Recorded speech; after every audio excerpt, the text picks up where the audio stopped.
So guys இப்போ பார்த்தீங்கன்னா என்னுடைய அந்த சிஎஸ்கே வின்னான வீடியோ வந்து நான் போட்டிருந்தேன். ஸோ அது காப்பிரைட் ஸ்ட்ரைக் வந்து ஃபஸ்ட்டு வரவே இல்லை, காப்பிரைட் ஆகவே இல்லை ரொம்ப நாளாக. அது வியூஸ் வந்து 16 lakhs வியூஸ் போனதுக்கு அப்புறம் தான் காப்பிரைட் ஆயிருக்கு போல. அதை நான் இப்போ தான் பார்த்தேனே. ஸோ அவங்க வந்து எனக்கு வந்து 2 ஸ்ட்ரைக் வந்திருக்கு. 2 ஸ்ட்ரைக் நல்ல வேலை. 3 ஸ்ட்ரைக் ஆயிடுச்சுன்னா என் அக்கௌண்ட்டே டெர்மினேட் பண்ணியிருப்பாங்க. நல்ல வேலை தப்பிச்சேன்டா சாமி.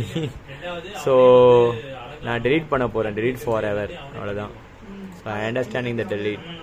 2 வீடியோ நான் டெலீட் பண்ண போகிறேன். 14 லட்சம் வியூஸ் வந்து கோவிந்தா கோவிந்தா தான்.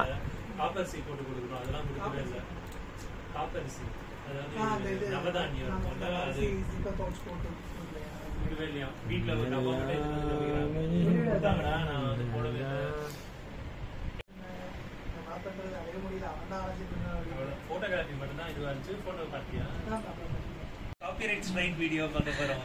எனக்காக ஸோ அப்படியே ஆன்சரே போட்டுடலாம். எல்லாம் கதை யூடியூப் காப்பிரைட் ஸ்ட்ரைக் அதான் அவன் ஸ்ட்ரைக் கொடுக்க போறான். டே ஸ்ட்ரைக் கொடுத்தானே செத்த நீ. அதான் ஸ்ட்ரைக்ல